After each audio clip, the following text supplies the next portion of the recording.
I'm Kevin.snow. I'm a realtor with eXp, and I want to welcome you to today's webinar and discussing what first-time homebuyers mistakes you are to avoid. If you'll listen to this video all the way through, you can always come back and peg it and check it again. And I'm going to get started on this, and I just welcome you today and thank you for watching this video. I hope it teaches you something, and I hope you give me a call so we can go on a home buying journey with you.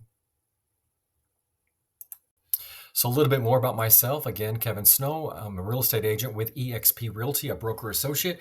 I've been doing real estate since May of 2015 here in Oklahoma City. And there's a lot of things that I have learned, a lot of things that I've gone through. I've sold over $65 million worth of property and over 100 homes since I've been a real estate agent. And I've experienced almost everything. I've sold many different price points. Your first-time home buyer experience may be different than somebody else's, but I can help anybody and everybody, whether you're retiring, whether you're moving on, whether you're doing something. This goes beyond first-time home buyers. So the market has changed substantially in the past 5 years. We want to go through this and understand it and help me educate you through this process. I thank you for paying attention, being patient, and listening through this video. Thank you so much. I would also like to introduce 3 different mortgage brokers that I work with that I know personally and that I've done many deals with. And so this one is Chris and Trisha Barnes. They run the Novus home mortgage team here in Oklahoma City. Here's their contact information. So if these are the ones I'm recommending, you can go with any mortgage broker that you desire in the Oklahoma City area. I prefer you stay with a local lender rather than big box. We're going to talk about that a little later, or the online vendors. The reason why is because they're local and because I can contact them whenever I need to. They will get back with me and there's no questions asked. So this is Chris and Trisha Barnes. They're excellent mortgage brokers. They will help you answer questions for you and going through the mortgage process with you. The next mortgage broker I want to introduce to you is Dina Schmierman. She's with Prosperity Bank. I have worked with her for many years, and she has assisted me in so many different transactions and saved many transactions with other mortgage brokers drop the ball. And here's her contact information as well. You can reach out to her if you desire to work with her in any way. I do encourage you to get 2 to 3 different quotes from different lenders because different banks, different lenders have different fees, different costs, and you want to know those to see which one is going to be able to get you the best deal. My last lender referral is Katie Sacristi. She is out of Laredo, Texas. I've known Katie for over 20 years. She is blowing up the mortgage industry down there in Laredo, and she can do mortgages here in Oklahoma. So she's come up with some pretty creative financing ideas to get people financed and get them closed. And she is a go-getter, and I just recommend her because I've known her for so long. Even though she's newer to the mortgage industry, I think she's been in the mortgage industry about 7 or 8 years now, but she's done quite an incredible job. So I would encourage you to reach out to her as well if you want to figure out if she can help you or not. So I have a few questions for you today that as a first-time home buyer, do you feel stressed? Do you feel concerned? Do you feel uncertain? Or do you feel anxious? Are you scared to buy a house right now? I can tell you a lot of buyers are scared. They've been scared for the past basically 3 or 4 years. A lot of them are maybe yourself sitting on the fence, not knowing when to jump, thinking, oh, interest rates are going to drop back down to 3%. No, they're not. But the market's not going to crash either. So at the same time, when's the best time to buy a house? When you are ready, when you have everything that you need to get it done and get it started. So I do want to let you know that, of course, I'm not a mortgage broker. You need to contact those people. I'm a real estate agent. And so I'm going to help you guide you through the process, answer as many questions as I can, but you will need to contact your mortgage brokers, as we talk about here in a few minutes, regarding current rates or what you qualify for, that kind of thing, because I'm not going to be able to qualify you for that.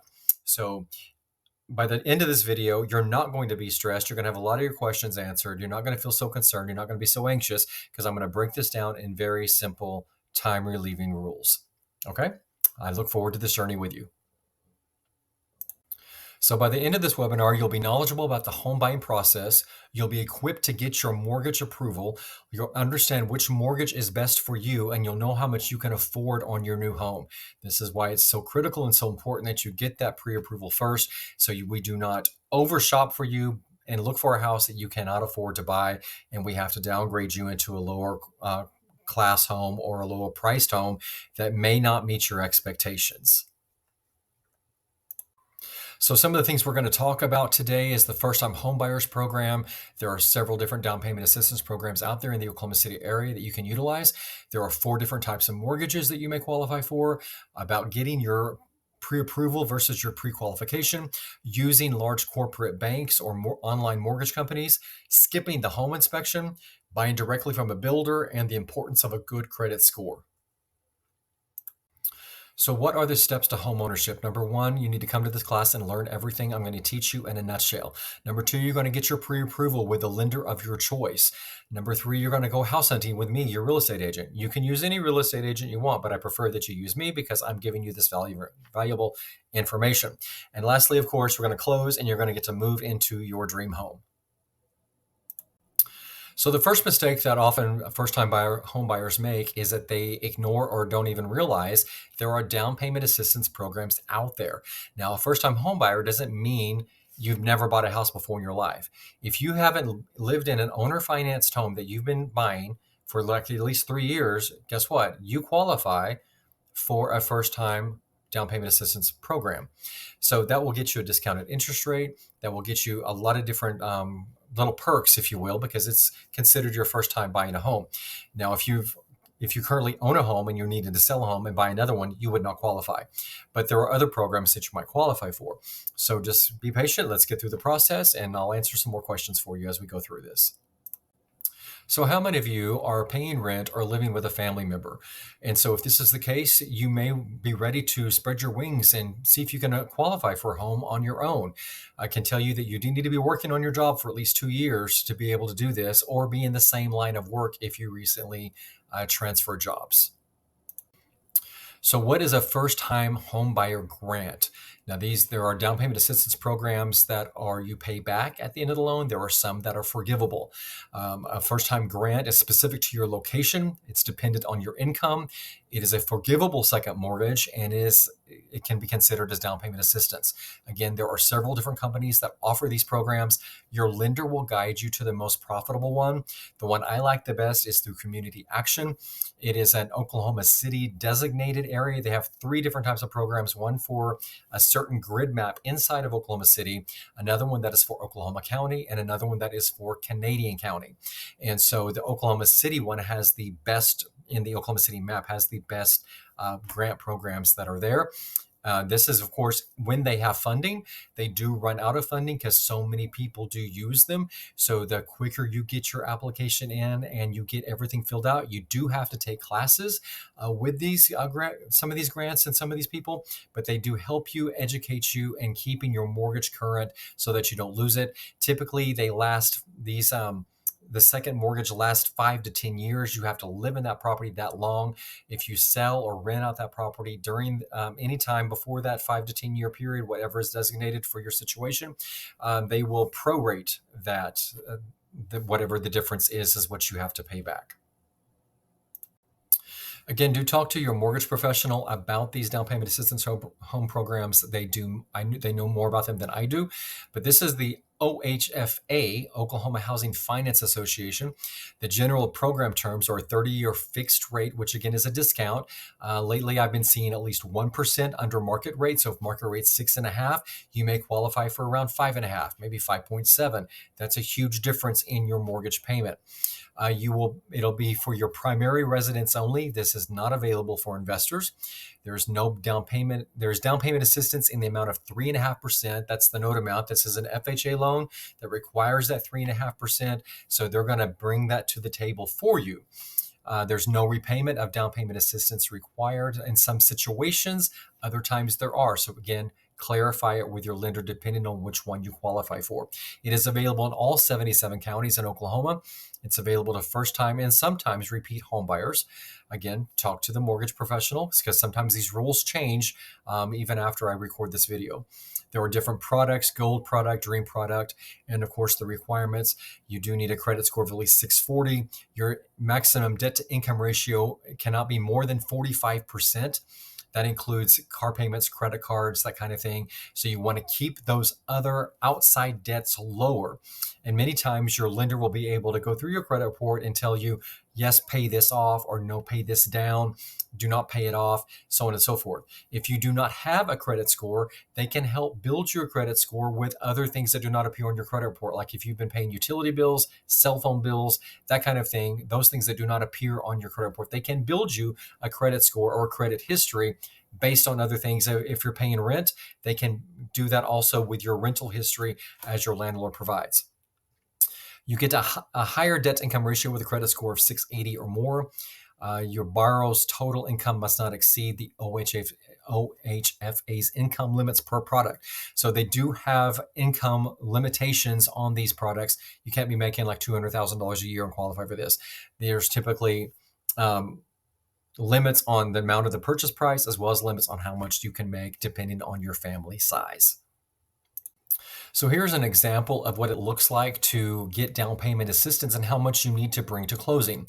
Let's say you qualify for a $300,000 home. Your minimum down payment at 3.5% would be $10,500. Your FHA upfront MI cost, that's mortgage insurance, that's going to be added back to the loan. That is a 1.75% charge. This is on an FHA loan. It will be $5,066.25. So after you put down the 10.5, they're going to add that back to the mortgage cost. So your total loan amount is going to be $294,566 with 25 cents. They're going to turn around and give you that DPA incentive if you qualify at 3.5%, which is going to be $10,309.81 because they're going to base it on the total loan amount. So how much you need to bring to closing is about $190.19, not including your closing cost. Now, what we can do on an FHA loan, if you do not have any money, you can ask the seller to contribute up to 6% of your closing cost. On a conventional loans, it's 3%. So we want to make that very clear that you can't ask the seller to pay them. They are doing that again. They did not do that during COVID, like during 22, 23, when the market was skyrocketing and inventory was low, but they are back to doing it again. It is a case-by-case basis, and your agent has to advise you on such and ask you. If you have the resources to pay some of your closing costs, then do utilize some of your resources because you can get you a better deal the less you ask for, the more that you can contribute on your own. There are 4 different types of mortgage products out there. There's the conventional loan, there's the FHA loan, the USDA loan, and the VA loan. There are 4 different types of mortgage products out there. Now, the FHA loan comes with typically a 3.5% down payment with around a 600 credit score.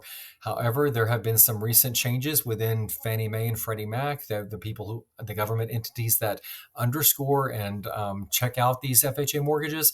Again, talk with your lender about that and see where you may qualify, depending on where your credit score may fall. There's easy refinancing with an FHA streamline mortgage. That the mortgage rates have a tendency to be a little bit lower with FHA, currently around 6.5% with a 640 credit score. They do allow higher DTI, that's debt to income ratio. They accept it up to 55%. You can choose between a 15 to 30-year mortgage. There's been talk lately of a 50-year mortgage. I would not advise that at all because you'll be making payments for the rest of your life and hardly eating into any of that principal. And I would not recommend an adjustable rate term either. Down payment assistance programs or grants accepted for FHA loans. The house has to be in a certain condition to receive these grants and receive these down payment assistance. They have to be, in other words, move-in ready with very little repairs. We'll go over that a little bit later. And the seller can again contribute up to 6% of your closing cost. A conventional loan is a loan that is not backed up by a government entity. It is available through or guaranteed by private lenders or mortgage companies through 2 government-sponsored enterprises. That's Fannie Mae, Freddie Mac. There's a minimal credit score, usually about around a 620. Debt to income ratio is max at 50%, and your PMI required is above 80%. So if you put down 20% as a down payment, you do not pay private mortgage insurance. If you put down 19%, you would pay a small fee. If you put down anything else, do talk again to your lender which one is the best option for you. If you only have 10%, you can do that. You can, but you'll pay again a small fee. There are times that you can refinance these loans in a year or two if the market has gone up, your value of your home has gone up to where you believe that is a permissible thing to get it removed. I've done that several times through helping people do that. The other two loans that are out there are VA loans. You must have served or have been serving in the military in some capacity, and they are a zero down payment option. However, mortgage insurance does apply, as well as a VA funding fee that applies. That can be kind of hefty at the very beginning because it's all added back onto the mortgage on top of the purchase price. USDA loans, these are for country. So they're not allowed in Oklahoma City. Most of them are nowhere in Oklahoma County. Um, Canadian County, I think even El Reno has been excluded at this point. So it has to be rural, it has to be like acreage types homes. Mobile homes qualify only if they're brand new and never been lived in. So keep that in mind. But most houses do qualify as long as they meet the common standards of move in ready homes. Again, not fixer uppers, but they have to be live in ready homes, and that maybe just need updating is fine, but they can't need major repairs. Also, they are a zero down payment option as well, and mortgage insurance does apply to them as well as funding fees. So, what are the pros and cons of buying a home in today's market? Well, I can tell you that homes have definitely come down in price over the past couple of years. I do regular broker price opinions, BPOs, for banks, and I have done several homes in the same neighborhood, sometimes the same home year after year, and I've noticed values have gone down in many markets. Only a few markets here in the Oklahoma City metro have actually gone up, but now things are kind of well steady. They're stable, and so it's time to get you off the fence and get you into a home. Here are the pros. They're a lot more than the cons. Sellers are paying closing costs again, as the seller can buy down your interest rate if you choose. Again, you only have a 3 to 6% maximum depending on your loan product. Seller can do a 2-1 rate buy down. Don't really ever like those. They don't last long enough to generate any kind of savings. The seller's going to pay for repairs. Depending on how your realtor negotiates a TRR, seller paid improvements possibly, like getting new floors. If the carpet's ruined, it needs to be replaced, we can ask for a concession. Price negotiations, obviously, getting that price down if needed. Pay less than asking price. That's, again, price negotiation. No need to waive inspections. There's inspection negotiations, contingency. You get time to think, and you get a longer contract to close. This is all in regards to what happened a few years ago, where sellers were not paying any concessions, they were not making repairs, and they weren't giving you any time. There were multiple offers on every property that came on the market. That's not really happening right now. But it doesn't give us the way to just say, I don't know. If you love the house, buy the house. The cons right now, the rates are a little bit higher, but guess what? They're not really going to go down that much. So just keep that in mind. They're going to stabilize. If they do go down in the next couple of years into the 4%, you can refinance. At least you got the house that you want. That's what's important. So what can you use and cannot use for your down payment and closing costs? You can use 401k and retirement accounts. It's very, very important because if you touch these things, you will pay a penalty. You're not supposed to pay a penalty if you're using it for a mortgage, but I've heard the feds come after you anyway. So you need to have all your documents in check to make sure that you've used these amounts and the proper percentages for this stuff. So if you don't have to use it, don't touch your 401k. You can get gifts from family members. If people are willing to give you money for your down payment or your closing costs, you can use those. There has to be a letter and it has to state whether or not you have to pay that back. If you have to pay it back, it gets added back into your debt income ratio. If you don't, obviously it does not. You can also use if you have stocks, cash, bonds that's in the bank. Basically, all the money has to be traceable and it has to have a paper trail. And what you can't use is credit cards. You can't use loans for down payments or closing costs. And of course, you can't use undocumented cash, as we like to call mattress money. It has to know where it's coming from. The bank has to know where it's coming from. So it has to be in your bank. It has to have been sitting there for several months. Again, talk to your mortgage lender and find out the criteria for exactly what it is that they're looking for. So what lenders are looking for when it comes to eligibility for you, the buyer, based on an underwriter review. Every lender has underwriters. No, they don't live in a basement and they're not just scoping out paperwork, but they are going through the documents page by page to make sure everything is correct. And they're verifying everything that you supplied to them, everything that they require, because they're about to loan you a whole bunch of money without probably have ever meeting you. So number one, they're going to look at your ability to repay the loan. That's the biggest thing that they're going to look look at because they don't want you to go into foreclosure. Banks take no delight in foreclosure, despite what people may say, because it costs them lots and lots of money to hold those homes during the foreclosure process and to get them on the market when they usually lose thousands and thousands of dollars. Unless it was a government-backed loan, like an FHA, where HUD will come in and buy that property back from the bank, because that's what the mortgage protection insurance is for. It's not to protect you, it's to protect the bank in the case that you go into foreclosure and you lose the house. And that way it backs them up. They get all their money back that they invested in it. They don't lose anything. So that's how that goes. So your willingness to repay the loan, you've got to be obviously not only your ability, but you got to be willing to repay the loan. You're going to be signing a lot of documents stating this theft, most of the time signing multiple documents saying the same thing. And of course, the collateral, which will be the house itself. You don't pay the mortgage, the bank has the right to come back and seize the mortgage and evict you from the property. So now if you're ready to buy a home, because I trust and believe that you can and will make your payments. And so one thing I always encourage people, always make your mortgage payment first, before your credit cards, even before your car payments. Definitely pay your insurance rates, things like that, things you need to pay, keep your utilities on, but your mortgage always comes first. So if you do that, you'll never have to worry about going into foreclosure. Of course, keep, 3 to 6 months of emergency funds in case you lose your job or an emergency in your life happens. But with this, you can always see if you're ready to start building equity and wealth through real estate.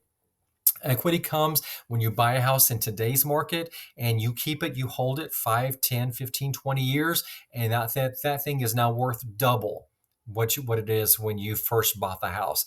There are many homes that I have bought in the past since I became a homeowner when I think I was 32 when I bought my first house. And that home, I bought it for a brand new house, get this, for $52,000. And now that house is worth about $175,000. Yeah, you heard me right. And then the home I just recently purchased 10 years ago when I first moved back to Oklahoma, I bought it for $112,000. It recently sold again for $200,000. So it practically doubled itself in money. So keep that in mind as you're buying real estate. It's slowly accruing wealth, typically 2 to 3% a year. Mistake number 2, people who do not and refuse to get their pre-approval and contact a lender before they start shopping for a home. Please listen to me. Please get this pre-approval first. It will save you a lot of headaches down the road. The 3 pillars of mortgage approval: your credit, your income, and your down payment. The 3 pillars of mortgage approval: your credit, your income. Let's talk about the loan pre-qualification process. A pre-qualification is different than a pre-approval. A pre-qualification is when you're first making contact with a mortgage broker, and basically all they're doing is pulling your credit report at that time. So it helps them determine how much you can afford to spend on a home based on these 3 factors: your credit, your income, and your assets. They're going to ask you for anything that you have in your checking account, your savings account, if you have IRAs, if you have stocks and bonds, anything that they can see. How much wealth do you presently have? When I first bought a house, I had nothing. They didn't care. They just wanted to see I had good credit. That's all I had. I had an income. I had that, but I didn't have any other assets worth them taking. They don't care about that. They just want to see how much stuff that you do have. Pre-qualifications can help you determine what kind of house you can qualify for. They can increase your bargaining power when negotiating with the seller, especially if you have a higher down payment. Estimate your monthly payment and your total investment, and identify which loan product will fulfill your needs. Vitally important. And so you need to understand all this when you're beginning the process. Loan pre-qualification tips for a simple loan approval. What you are to do: call your lender if you have any questions. Continue living at your current residence. Continue paying your mortgage or your rent on time. Do not be late. Continue to use your credit as normal. Again, normal does not mean making any large purchases, including for Christmas. Keep working at your current employer. In other words, do not switch jobs. Keep your same insurance company. Stay current on all your existing accounts and expect requests for additional documentation through the process. Working with several buyers and sellers right now, and I can tell you this is the truth. Make sure you're providing for them everything they ask for. When they ask for it, it will expedite the process and get you through the mortgage process much, much faster, and possibly get you able to close on the home quicker. Do not make any large purchases. Do not change bank accounts or make any large cash deposits. Do not make any transfer balances on your credit cards. Do not close any credit card accounts.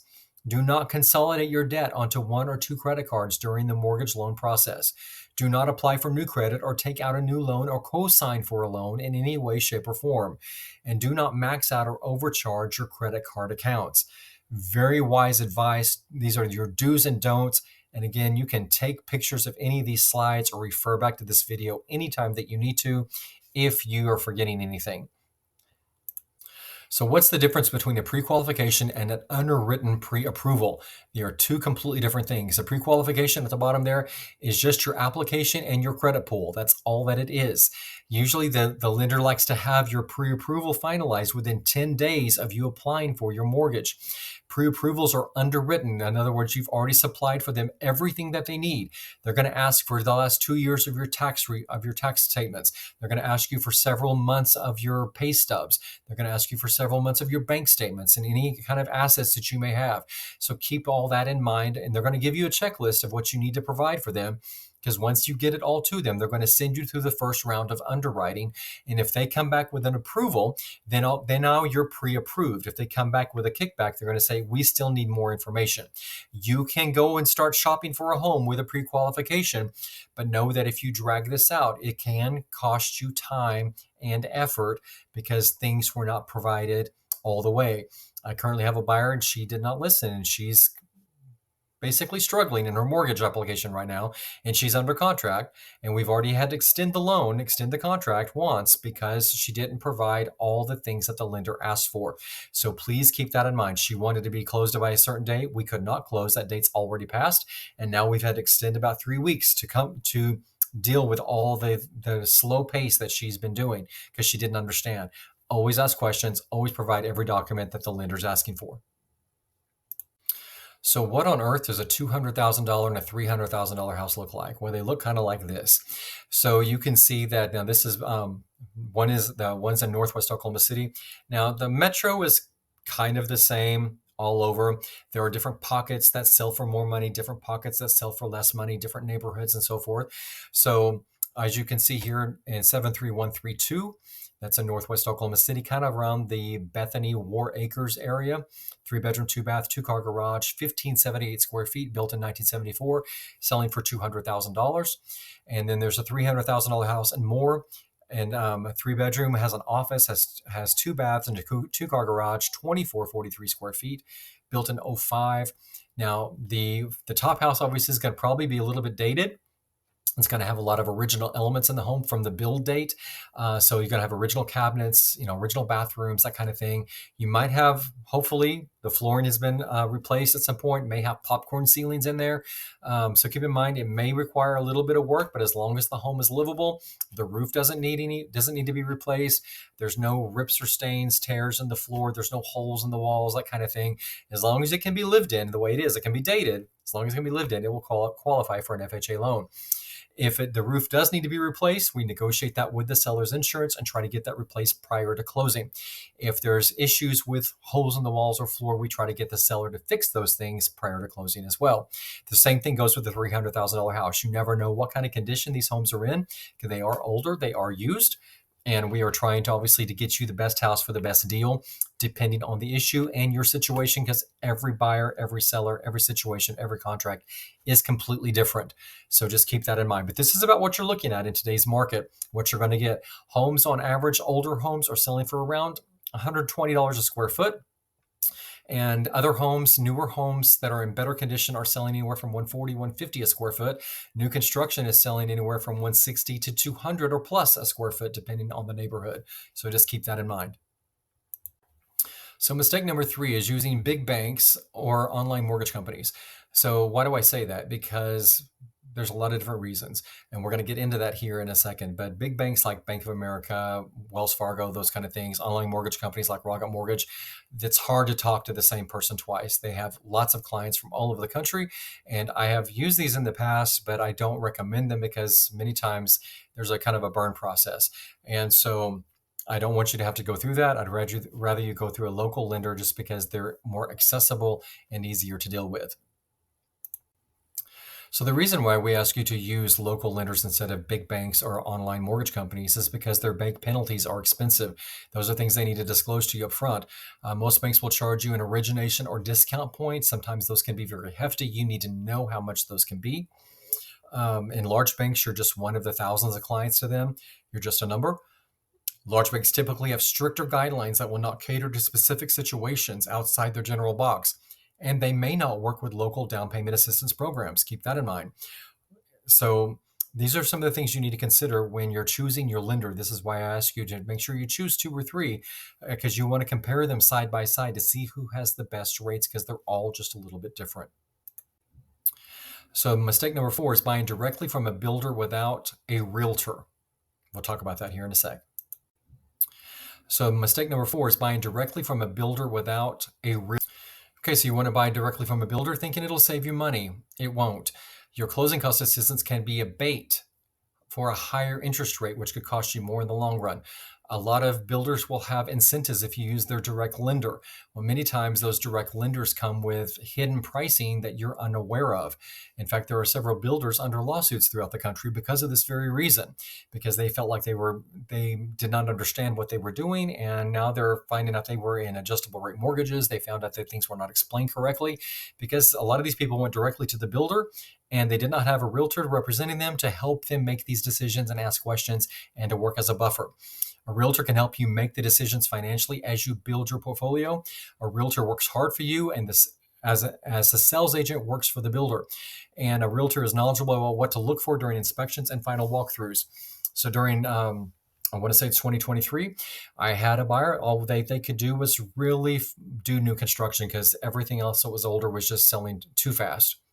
And so we went with the route of new construction, and that was when they couldn't build homes fast enough. And so this buyer had a deadline of when they had to move, and they needed that deadline to be as efficient as possible. The builder knew what the deadline was, and the builder did not meet the deadline. And the family was moving in from out of town. And so they would come into town to check on the house. I would be constantly checking on the home, talking to the builder.